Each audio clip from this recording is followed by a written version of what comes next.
영국의 여자 소설가가 있습니다. 조지 엘리엇이라고 하는 아주 굉장히 유명한 영국의 소설가입니다.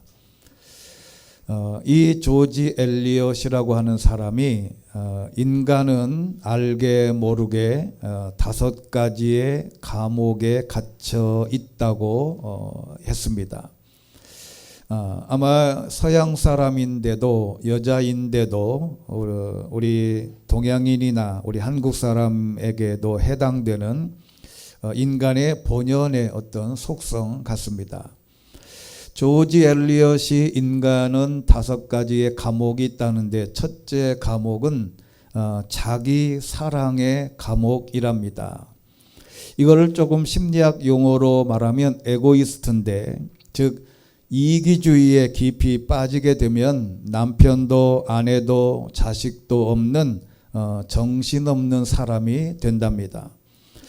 세상에 많은 사람들이 이 감옥에 빠져 있습니다. 에고이스트, 즉 오직 자기밖에 모르는, 어떻게 보면 사회의 암적인 존재 같은 어떤 자리에까지 나갈 만큼 자기만 사랑하는 것입니다. 두 번째 감옥은 근심의 감옥이랍니다. 걱정처럼 불필요한 일이 없는데 쓸데없는 일로 걱정하느라 잠도 제대로 자지 못하고 먹을 것도 먹지 못합니다. 아직 이루어지지 않은, 아직 벌어지지 않은 것까지 걱정하는 근심의 걱정의 감옥에 갇혀 있는 사람이 의외로 많습니다.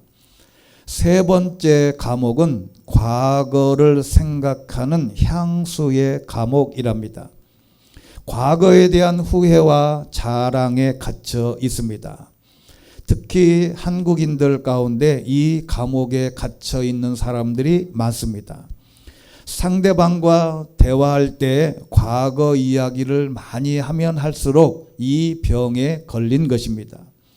대화가 내일에 초점이 맞춰져 있어야 우리가 성장하고 우리의 현실을 극복할 수 있는데, 과거에 갇혀, 과거의 향수의 감옥에 갇혀 있으면 이게 큰일이 됩니다. 네 번째 감옥은 남의 것만 좋게 보이는 선망의 감옥이랍니다.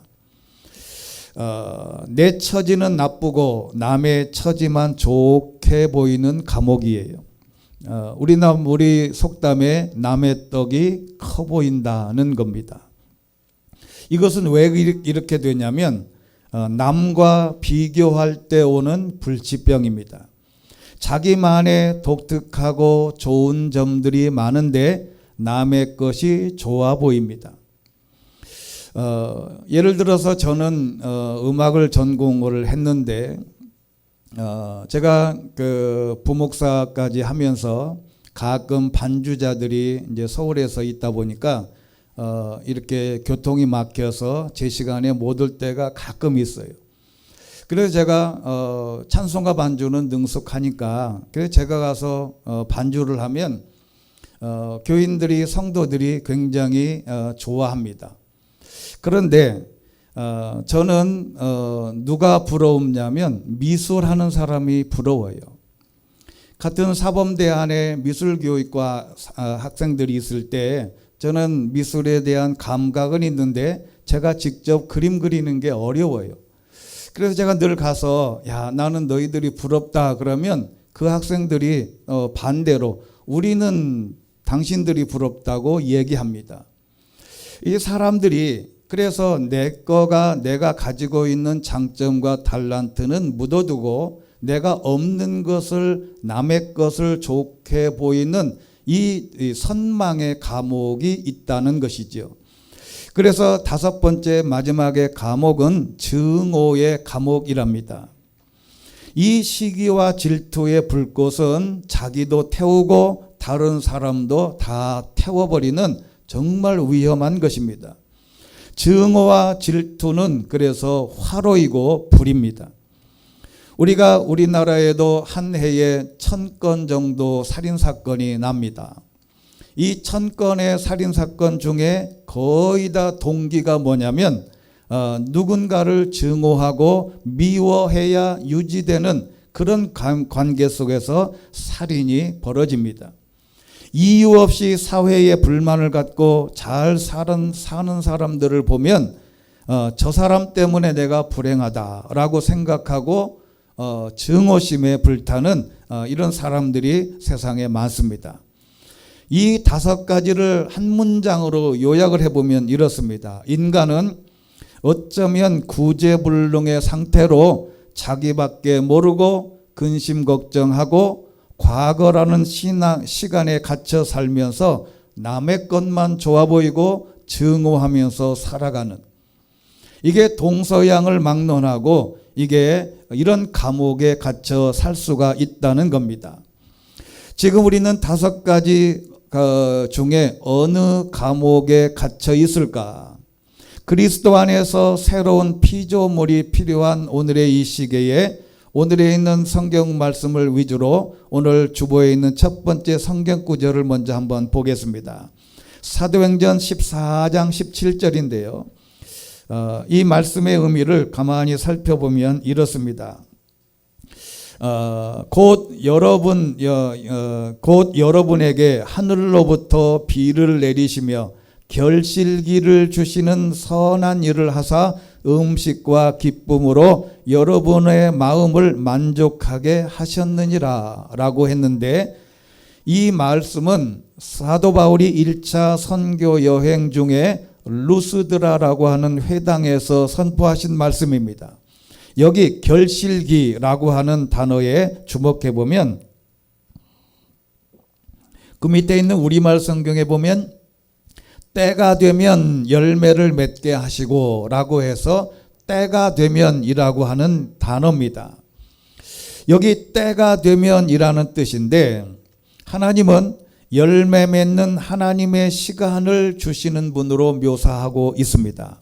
여기 결실기, 때가 되면이라고 할 때 제가 늘 우리 성도님들은 이 단어를 다 기억하고 있을 텐데, 사람의 시간, 우리가 오늘 지금 11시면 11시가 시간은 이걸 크로노스다 이렇게 얘기하지요.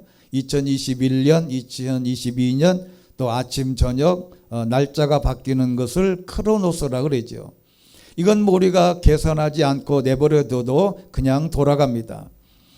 그런데 하나님의 시간이라고 하는 카이로스의 시간이 있습니다. 이것은 하나님의 시간을, 하나님의 때를 말하는데, 오늘 사도행전 14장 17절에 때가 되면 결실기라고 하는 단어에 담겨져 있는 그 단어는 카이로스입니다. 즉 하나님의 때가 있다는 겁니다. 아무리 사람이 노력해도 하나님이 정해주신 때가 있어야 되는데, 그 때가 하나님의 때가 있어야 된다고 하는 개념을 우리가 깊이 먼저 묵상해 볼 필요가 있습니다. 이 모든 5가지 감옥에서 빠져나오게 하시고 우리에게 결실하게 하시는, 열매 맺게 하시는 하나님을 우리가 찬양하면서 오늘의 본문 속으로 한번 들어가 보겠습니다. 오늘의 이 본문은 오늘 14절 읽다 보면 바벨론이라고 하는 단어가 나오지요. 이 바벨론이라고 하는 단어는 뭐냐면 이사야서 40장부터 55장은 바벨론에 사로잡혀 와 있는 자들에 대한 하나님의 위로의 말씀입니다. 동시에 이스라엘 백성들이 과거에 이제 잘못을 해서 바벨론으로 잡혀왔어요. 잡혀갈 때 상상하기 두려운 어려운 여건 속에서 잡혀갔습니다. 애굽으로 내려갈 때는 자의에 의해서 내려갔지만은 이스라엘 백성들이 바벨론으로 잡혀갈 때는 그야말로 상상을 초월한 방법으로 끌려가게 됩니다. 근데 거기에서 이스라엘 백성들이 그럼에도 불구하고 하나님을 섬기고 하나님께 기도하고 언젠가는 바벨론에서 돌아갈 것을 기대하면서 살아가고 있는 사람들에게 나타나는 첫 번째 현상이 뭐냐면 자포자기예요. 우리가 여러분 하루에 한 번 기도해서 1년 안에 해결되면 얼마나 좋겠습니까? 한번 금식해서 7일 해결하고 70일짜리 해결되면 얼마나 좋겠어요. 길어도 7년을 참을 수 있습니다.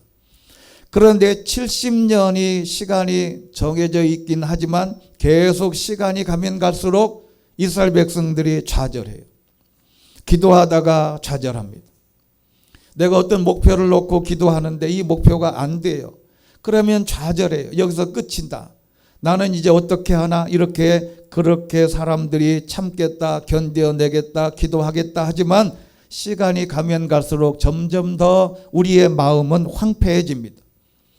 그래서 드디어 내 팔자가 그렇지 뭘 별 수 없지 이렇게 살다가 죽지 그럭저럭 사는 거지 뭐 이렇게 마음이 죽은 채로 살아가는 사람들에게 주시는 말씀이 오늘에 있는 말씀이에요. 하나님께서 오랜 고통과 고난 속에 우리를 어떻게 구원하여 자유케 하시는가에 대한 하나님의 비밀한 축복의 말씀이 기록되어 있습니다. 오늘 그런 이스라엘 백성들에게 하나님으로부터 축복의 구원을 받는 네 가지의 비결이 오늘 본문에 나타나 있습니다. 첫 번째는 우리의 삶에도 개인의 삶에도 적용되는 것인데 첫 번째는 하나님이 어떤 분이신가를 다시 기억해내는 겁니다. 하나님이 어떤 분이신가? 이 하나님을 우리의 기억 속에서 불러내야 합니다. 왜냐하면 하나님을 바로 아는 데서부터 기적이 시작되기 때문입니다. 15절에 보면 이렇습니다. 15절 개역개정판 우리의 성경을 읽어보면 나는 여호와 너희의 거룩한 이요 이스라엘의 창조자요 너희의 왕이다. 나는 창조자다. 여러분 신앙생활의 출발이 뭐냐면 창세기 1장 1절입니다. 하나님이 태초에 천지를 창조하셨다. 창조의 하나님을 믿는 그 순간에 우리의 모든 비밀의 열쇠가 거기에 있습니다. 하나님은 천지를 창조하셨다면 홍해를 가르는 것 그리고 또 성경에서 등장하는 여리고성이 무너지는 것 동정녀 마리아에게 예수님이 탄생하는 것 그 모든 기적이 이해가 됩니다. 창조주 하나님을 기억하라고 오늘에 있는 말씀을 이사야 선지자가 이스라엘 백성들에게 말합니다. 지쳐있고 이제 소망이 없어 보이고 이제는 우리나라는 역사의 흔적에서 없어지나 보다 그렇게 자포자기하고 있는 사람들에게 하시는 첫 번째 말씀은 나는 천지 창조하신 창조자다. 이스라엘을 만드신 사람이다. 만드신 분이다라는 것을 강조합니다. 그럼 그 증거가 어디 있냐면 이스라엘 백성들을 애굽에서 430년 노예 생활을 마치고 홍해를 건널 때에 기적을 상기시킵니다. 15, 16절입니다. 나 여호와가 이같이 말하노라. 바다 가운데 길을 큰 물 가운데 지름길을 내고 17절 병거와 말과 군대와 용사를 모두 이끌어내어 그곳에서 쓰러뜨리셔서 다시 일어나지 못하고 불이 꺼진 심지처럼 사그려지게 하신 여호와께서 이렇게 말씀하셨다. 이 기적의 역사를 이스라엘 민족뿐만 아니라 우리에게도 기억하라는 겁니다. 우리가 어떤 위기에서 벗어나려면 이 원칙이 먼저입니다. 이스라엘 민족은 항상 문제가 생길 때마다 애굽에서 이끌어낸 이집트에서 불러낸 하나님을 좀 기억을 해라. 그 기억의 간증거리를 소환하라는 겁니다. 이건 오늘 저와 여러분에게 주신 말씀은 여기까지 도우신 하나님의 비밀을 기억을 하라는 겁니다. 우리는 과거를 돌아보면 모든 것이 정말 하나님의 도우심과 은혜로 홍해 같은 바다를 건너게 하셨고 원수들을 바다에 묻어버리는 놀라운 역사를 경험하면서 살았습니다. 여러분 우리의 역사, 우리의 생활, 우리의 삶을 되돌아보면 이 말씀이 100% 맞습니다. 오늘 저와 여러분이 이렇게 생명을 유지하고 오늘 이 자리에 있는 것은 하나님의 은혜인 줄로 믿습니다. 우리가 순간순간마다 우리가 어려운 여건 속에서 위기의 순간이 얼마나 있는지 몰라요. 여러분 한 3년 전에 코로나가 오기 전에 우리 장로님하고 우리 권사님들하고 제가 운전해서 강원도 설악산을 갔다 왔어요. 거기 한경직 우리 목사님 기념관에서 하룻밤을 자고 오다가 제가 앞차를 들여받았잖아요. 근데 앞차를 들여받을 때 어떻게 들여받았냐면 제가 운전하다가 거의 그런 예가 없는데 그 전에 감기 기운이 좀 있어서 약을 먹고 출발했는데 제가 졸았는데 바로 졸면서 오다가 다행스럽게 차가 서서히 천천히 가고 있었어요. 근데 제가 그 앞차를 들여받았는데 여러분 지금도 생각하면 경상도 말로 시급해. 속도가 계속 100km나 90km 냈을 때 앞차를 들여받았으면 정말 큰 사고 나요. 여러분 유튜브에 올라와 있는 졸음사고 동영상들 보시죠. 한 방에 가버려요. 그런데 차가 천천히 가다가 앞차를 받았는데 살짝 받았어요. 근데 앞차가 신차 뺀 지 한 달째 된 차를 제가 받은 거예요. 얼마나 미안해. 여러분 지금도 자다가 그 생각을 하면 오싹한 마음이 있어요. 그때 속도가 100km 정도 가다가 졸아서 앞차를 들이받았으면 오늘 권사님들 뒤에 있는 차가 가득 차 있었는데 얼마나 많이 다치고 힘들었겠어요. 그 모든 과정을 돌아보면 다 그게 하나님의 은혜요. 하나님께서 보호하심이었다는 거예요. 그런 순간이 저한테만 있었겠습니까? 여러분의 삶에도 우리의 삶에도 돌아보면 수십 번 수백 번의 그 모든 순간순간 하나님이 보호하심이 있었습니다. 이것을 불러내라는 거예요. 이것을 불러내면 하나님의 놀라운 역사를 경험할 수 있는 출발이 된다는 겁니다. 그래서 예레미야 33장 3절 오늘에 있는 성경 구절 두 번째 성경 구절이죠. 너는 내게 부르짖어라. 그러면 내가 내게 응답하겠고 내가 알지 못하는 크고 비밀스러운 일들을 내게 알려줄 것이다. 여기 부르짖다라고 하는 단어는 카라라고 하는 히브리어인데 이게 부르다 외치다라는 말도 있고 두 번째 뜻이 있습니다. 읽다, 암송하다, 선언하다라는 뜻이 있어요. 이게 굉장히 중요한 단어입니다. 우리가 하나님 앞에 부르짖는 것까지는 가능해요. 기도. 그런데 두 번째 뜻이 있단 말이죠. 이게 뭐냐면 외치다, 암송하다, 선언하다, 선포하다는 뜻이에요. 이 어떤 문구를 읽고 예를 들어서 내가 정해놓은 기도 제목을 적었다고 칩시다.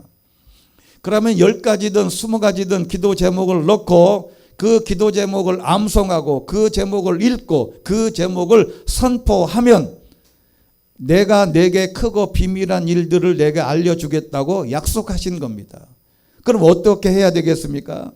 우리는 늘 이런 모든 부분들을 내 입으로 나는 이 현상들을 내가 암송하고 선포하는 놀라운 출발이 돼야 된다는 것입니다. 여기 응답하다라고 하는 단어는 아나라고 하는 히브리어인데 이게 대답하다라는 말도 있는데 또 다른 뜻이 있어요. 주시하다라는 뜻입니다. 이게 바라보다라고 하는 뜻이에요. 내가 하나님을 부르면 하나님이 내가 여기 있는지를 주시하고 바라본다는 거예요. 여러분 아이들을 키워보면 알지요. 어린아이가 엄마 그러면 딱 바라보지 엄마가. 그리고 아이가 부를 때 크게 부르면 아주 심각하게 주시합니다. 그런데 이 아이가 막 절규하면서 엄마 그러면 엄마가 무슨 일을 하든지 딱 멈추고 아이를 딱 바라봐요. 이게 그 장면입니다. 우리가 힘들고 어려울 때 하나님을 이렇게 세게 부르면 하나님이 우리를 그렇게 바라보고 우리의 문제를 해결해 주시고 우리가 어떤 문제를 선포하면 하나님의 놀라운 기적의 역사로 응답해 주신다는 것입니다. 이런 놀라운 하나님을 기억하라는 거예요.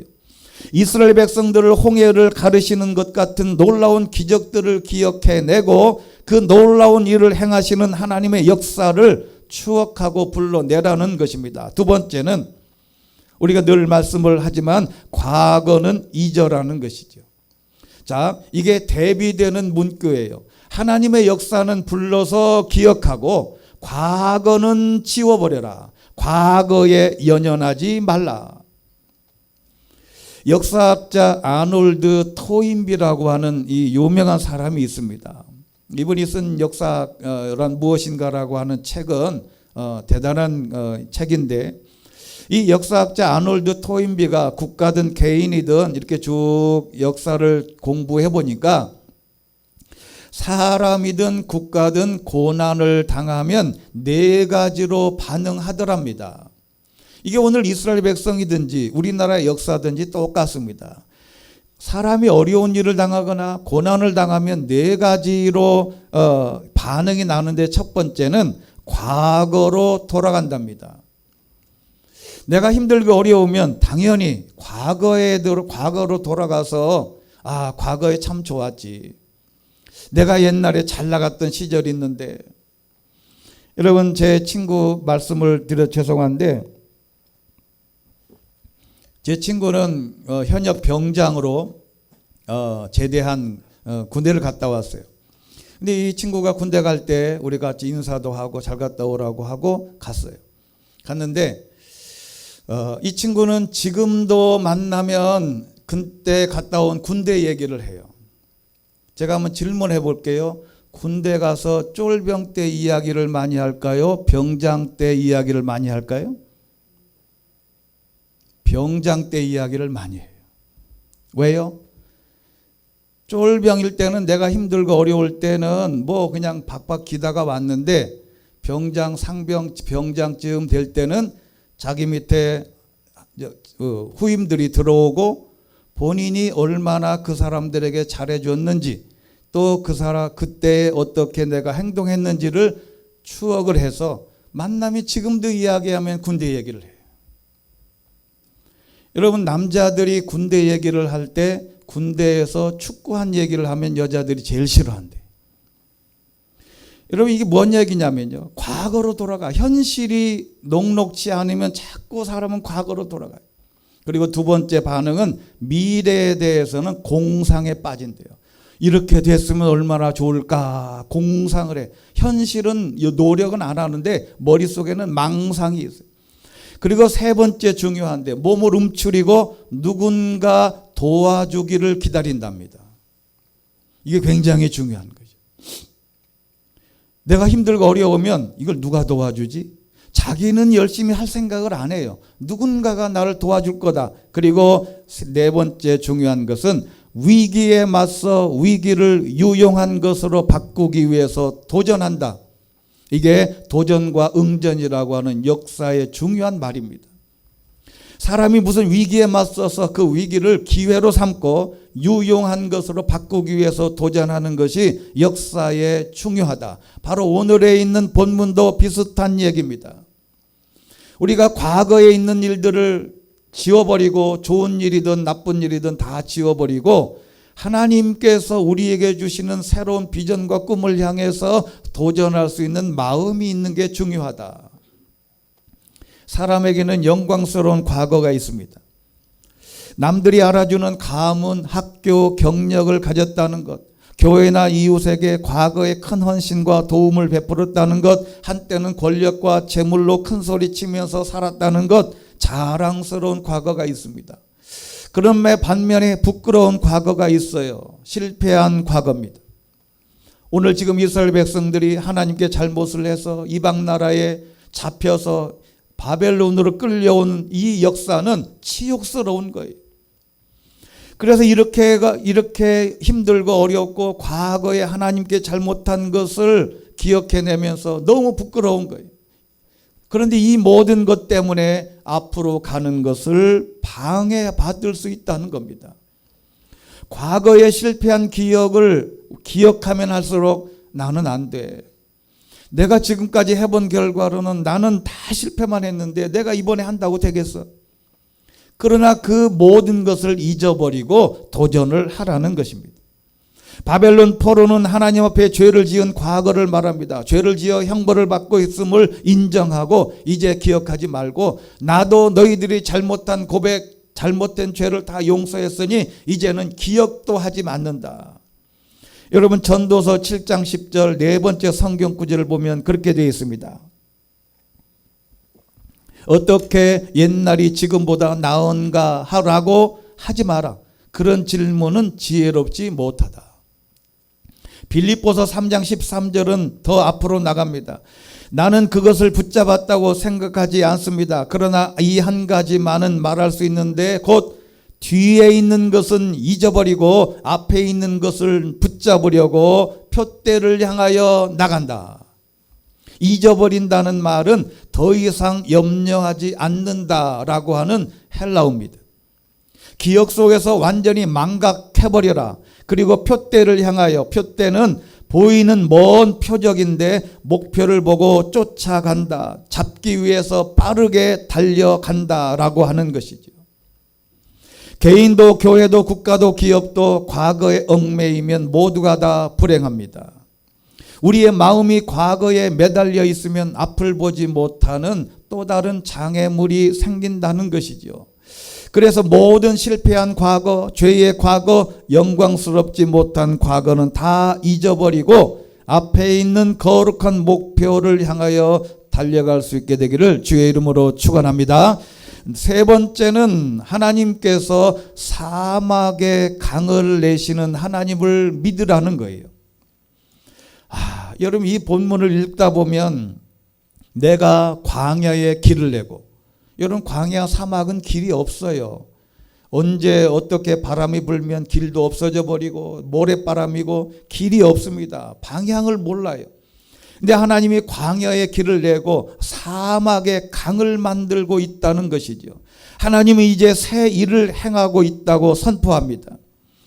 바벨론 포로로 잡혀있는 상태로 있는 것이 아니라 이제 바벨론 포로에서 벗어나는 놀라운 역사를 창조하신다는 겁니다. 이 놀라운 것, 우리가 바벨론 포로에서 돌아오면서 불렀던 시편이 있습니다. 시편 126편이에요. 우리가 성경을 한번 찾아보겠습니다. 이 본문은 주보에 실지 않고 우리가 한번 직접 찾아봐야 됩니다. 이 바벨론 포로에서 돌아올 때 불렀던 노래입니다. 불렀던 시예요. 뭐라고 되어 있냐면 여호와께서 시온의 포로를 돌려보내실 때 우리는 꿈꾸는 것 같았다. 자, 우리가 인생을 살면서 꿈꾸는 것 같은 인생을 살면 얼마나 좋겠어요. 우리 입에는 웃음이 가득하고 우리의 혀에는 노래가 가득하고 그때 이방 민족들 가운데 있는 이들이 여호와께서 그들에게 큰 일을 하셨다 했습니다. 여호와께서 우리를 위하여 큰 일을 하셨으니 우리가 정말 기쁘다. 여호와여 포로된 우리를 남쪽 시내처럼 회복시키소서. 눈물로 씨를 뿌리는 사람은 기뻐하며 거두게 될 것입니다.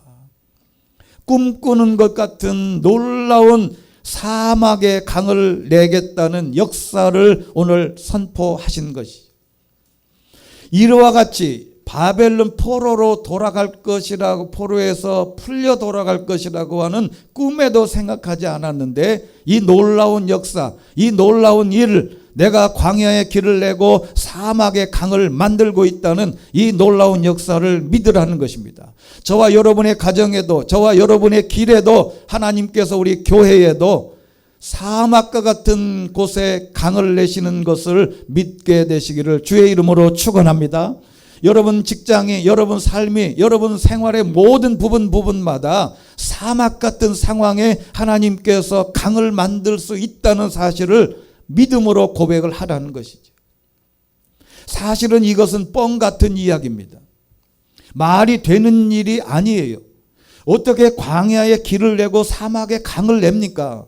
말이 안 되는 일인데 하나님은 내 인생에 도저히 이루어질지 않을 것 같은 놀라운 역사를 만들어 주신다고 약속하셨으니 이 약속의 말씀을 믿게 되시기를 주의 이름으로 축원합니다. 일을 행하리라 라고 하는 말을 제가 히브리어를 찾아보니까 히브리어 발음이 아싸입니다. 아싸. 자, 여러분 이 말을 착 듣자마자 우리가 워드 플레이라 그러죠. 단어를 사용해서 이제 만드는 것인데, 아싸라고 하는 단어는 그냥 일을 행하다라고 하는 말인데, 우리가 쓰는 말에도 아싸가 있어요. 여러분, 아싸는 언제 아싸를 하시던가요? 아주 그냥 일이 막 망쳐가지고 일이 꼬이고 그냥 힘들고 어려울 때 아싸 그러십니까? 일이 잘 되고 어떤 문제가 예상 밖에 딱 해결됐을 때 아싸 그러죠. 여러분, 이 사실이 바로 아싸입니다. 하나님이 우리의 모든 삶에 정말 힘들고 어려울 때 도저히 해결되지 않을 것 같은데 하나님이 우리에게 일을 행하셔서 아싸 하고 우리의 입술로 고백할 수 있는 놀라운 일들을 만들어 주신다고 했는데, 이 말씀을 믿게 되시기를 주의 이름으로 축원합니다. 그랬더니 20절에 보면 희한한 말씀이 있어요. 장차 들짐승, 자칼, 승냥이, 부엉이, 타조가 나를, 하나님을 존경하게 된다는 거예요. 여러분, 이 짐승들은 힘들고 어려운 사막에서 산다고 하면 물이 없는 게 가장 큰 문제예요. 먹이는 둘째고. 물이 없을 때 이슬막 먹던 이 짐승들이 사막에 강을 내서 그 물을 마시게 되면 얼마나 좋겠어요. 그러니 이 짐승들도 하나님을 존경하게 될 거라는 거예요. 그러니 사람은 얼마나 더 그렇겠냐. 우리의 모든 과거 자랑을 버리고 회개하고 하나님으로 인정하면서 믿으면 하나님께서 우리를 새롭게 하시고 기적을 베풀어 주시는데, 광야의 길도 내고 사막에 강을 내시는 하나님을 믿게 되시기를 주의 이름으로 축원합니다. 그래서 네 번째가 해당이 되는 겁니다. 네 번째, 그래서 내 백성은 내가 나를 위하여 지었나니 나를 찬송하게 하려는 합이다. 앞에는 누가 찬송을 했어요? 짐승들이 찬송을 했어요. 들짐승이 찬양했습니다. 대신에 이제 너희들 하나님의 사람들은 이 백성은 나를 찬양하게 하려고 내가 손수 만든 사람이다. 우리는 찬양을 할 때 기적을 베풀어 주셔서 광야의 길을 내시고 사막의 강을 내셔서 놀라운 삶의 역사를 만들어 주셔서 우리로 하여금 찬양하게 하려는 하나님이신 줄로 믿습니다. 여러분, 이 하나님을 찬양해요. 내 모든 기적과 찬양은 테일하인데 찬송이고 찬양이고 영광을 돌려드리는 것인데, 찬양에는 두 가지가 있습니다. 하나는 우리의 입술로 진짜 하나님을 찬송하는 멜로디의 찬양이 있고, 두 번째는 하나님의 이름을 높여드리는 것입니다. 여러분, 예수를 50년, 예수를 40년, 20년 믿었는데도 불구하고 세상 사람들이 나를 볼 때 저 양반은 맨날 교회 가서 살긴 사는데 왜 사는 게 저 모양이지? 사는 게 왜 저럴까? 그런 소리를 들으면 안 된다는 거예요. 부끄럽게도. 여러분, 이게 굉장히 무서운 이야기인데, 하나님의 이름을 높여드리는 것이 중요한데 나 때문에 하나님의 이름이 더럽혀지면 얼마나 추하고 부끄러운 일이냐. 여러분, 우리나라에도 기독교가 혹시나 이런 소리를 듣게 되는 것은 참으로 우리의 현실의 부족함을 고백하고 빨리 이 모든 부분들을 회복하는 것이 중요하다. 여러분, 언제 어디서든지 하나님을 찬양하고 하나님의 이름을 높여드리고, 모든 사람들이 오늘의 앞에 있는 말씀처럼 이스라엘 백성들이 애굽의 바벨론에서 나올 때 이방인들이 뭐라고 그랬냐면, 저 민족은 하나님이 큰 일을 행하셨구나 라고 생각을 하고 칭송했다는 것이죠. 이게 바로 하나님을 찬양하는 것입니다. 마지막 하나 예를 들고 마치겠습니다. 미국의 데이비드 플랫이라고 하는 목사님이 계신데, 이분이 레디컬이라고 하는 책을 냈습니다. 이 레디컬이라고 하는 단어는 영어인데, 이 단어가 급진적인, 과격한, 근본적이라고 하는 영어입니다. 근데 우리의 모든 것을 걸고 예수님을 과격하게 믿어 예수님이 내 안에 살아나면 큰 성과를 볼 수 있다는 내용이에요. 여러분, 사람들은 자기 이익에는 과격해집니다. 우리가 보통 사람들이 얘기할 때 저 사람은 참 착한 사람이야, 저 사람은 법이 없어도 살아, 그런 사람이 있죠. 근데 그런 사람이 오히려 더 법이 있어야 되고요, 법의 보호를 받아야 됩니다. 근데 저 사람은 착하다 그러는데 진짜 착한지 안 착한지는 아무도 모르는 겁니다. 제가 우리 아까 말씀드린 대로 우리가 한 해에 우리나라에 한 1000건 정도의 살인 사건이 나는데, 살인자들을 교화하고 살인자들을 면담하고 교화시키기 위해서 했던 신부님, 목사님, 또 수녀, 또 스님들이 있어요. 이분들이 종합적으로 이야기를 해보면 이런 얘기를 합니다. 살인자를 만나서 대화를 해보면 처음에는 살인자를 만날 때 두렵대요. 사람을 5명, 6명, 어떤 때는 27명까지 죽인 사람을 만나면 얼마나 무서울까라고 해서 딱 만나는데 사람이 너무 착한 거예요. 어떻게 저런 사람이 살인을 어떻게 27명까지 죽였을까? 고향 사람들한테 물어봅니다. 그 아이 어릴 때, 클 때 어떻게 지냈어? 그러면 너무 착했지. 그 애가 그렇게 살인 사건에 연루될 거라고는 꿈에도 생각 못해서 우리가 이해를 안 돼. 이런 사람이 다반사입니다. 사람이 살인을 저지를 것이라고 생각을 못했다, 착하다, 온순하다 하는 의견이 많습니다. 근데 왜 살인 같은 과격한 범죄를 저지를까요? 딱 하나입니다. 자기에게 손해를 보거나 자기만 사랑하지 않을 때, 자기가 손해보지 않고 뭔가 과격한 것을 얻으려 하기 때문에 그래요. 착한지 안 착한지 알아보면 압니다. 100원이라도 손해보게 하면 그 사람 성질이 나와요. 그리고 자기 의견과 반대로 나오면 과격해집니다. 사람이 내 생각과 내 뜻이 다르면 과격해져요. 그런데 오늘에 있는 저자가 하는 얘기는 이런 과격함 말고 신앙에 한번 과격해보라는 거예요. 자, 이 마지막 장에 레디칼 시험이라고 하는 제안을 하는데, 삶을 뒤엎을 수 있는 365일이라는 챕터가 있는데, 이 목사님이 하는 얘기는 딱 1년간만 극단적으로 주님께 의지해 보자는 데요. 이렇게 하면 하나님이 우리 인생에 어마어마한 큰 일을 보여주실 거라는 거예요. 그 5가지가 뭔지 궁금하시죠? 레디컬, 내가 올 1년 동안 내가 극단적으로 내가 하나님을 한번 섬겨보겠다라고 하는데 5가지를 말합니다. 첫 번째, 전 세계를 위해서 기도하라. 내 기도도 하기 바쁜데 뭔 전 세계를 위해서 기도하냐. 우리나라도 내가 기도하기가 벅찬데. 그리고 2번째는 말씀 전체를 샅샅이 읽어라. 하나님의 말씀을 이해되는 성경 말씀을 읽든지 쓰든지 하나님의 말씀을 한번 도전해봐라. 3번째, 의미 있는 곳에 쓰기 위해 재정을 희생하라. 의미 있는 곳이 있다면 내가 재정적인 손해를 보더라도 거기에 그런 곳에 한번 투자해봐라. 4번째, 당신이 필요로 하는 낯선 곳에 가서 섬겨봐라. 고아원이나 늘 말씀드린지요. 이 천주교에서는 이제 죄를 고백할 때 누구한테 와서 죄를 고백하던가요? 신부한테 가서 이렇게 칸막이 하고 이렇게 이 터미널에 가면 이렇게 표 주고 돈 받는 것처럼 그렇게 돼 있어요.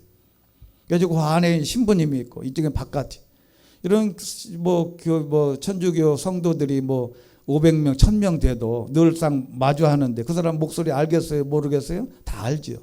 근데 그 사람한테 죄를 고백하기는 다 마음속에 나올까 싶긴 한데, 그렇게 하면 거기서는 꼭 이렇게 얘기합니다. 내가 하나님을 대신해서 하나님께 당신의 죄를 고백해 줄 테니 이제 마음의 자유를 얻어라. 그리고 한 가지를 덧붙여 이야기합니다. 그러기 위해서는 당신은 앞으로 고아원에 가서 10일 동안 봉사해라 말을 해요. 우리 기독교는 그게 없어요.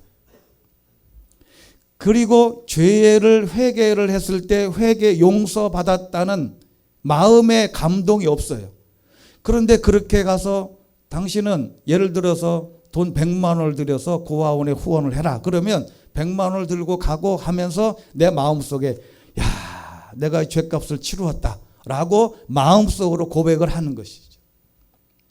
낮은 곳으로 가서 이렇게 누가 뭐라고 하지 않아도 여러분이 현장에 가서 한번 극단적으로 한번 해봐라. 그리고 마지막 5번째 중요한 것입니다.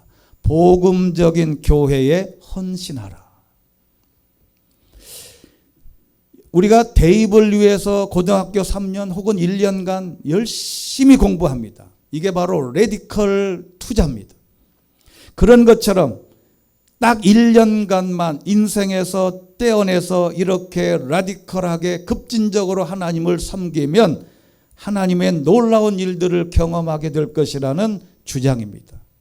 이 말씀은 오늘 성경 말씀과 해당이 되는 것이죠. 이러한 놀라운 축복을 받기 위해서 첫 번째, 하나님이 어떤 분이신지를 꼭 기억해라. 두 번째는 과거는 잊고 생각지도 마라. 세 번째는 광야의 길을 내시고 사막의 강을 내시는 하나님을 철저하게 믿어라. 그리고 이 모든 것을 하나님을 찬양해라. 이 네 가지를 기억하면 하나님은 올해도 아니면 우리의 삶의 모든 순간마다 놀라운 기적을 베풀어 주실 것입니다. 이 패턴대로 살으셔서 하나님의 놀라운 축복과 기적을 맛보게 되시기를 주의 이름으로 축원합니다. 자비로우신 하나님 아버지, 오늘도 저희들이 주의 전에와 하나님의 말씀을 묵상했습니다. 하나님이 우리에게 부탁하신 이 말씀을 우리의 삶에도 적용하여 하나님이 예비하신 우리의 사막에도 길을 내시고 사막에도 강을 내시는 하나님을 체험하고 경험하고 간증하는 주의 백성들 되게 하여 주옵소서. 예수 그리스도 이름으로 기도드리옵나이다. 아멘.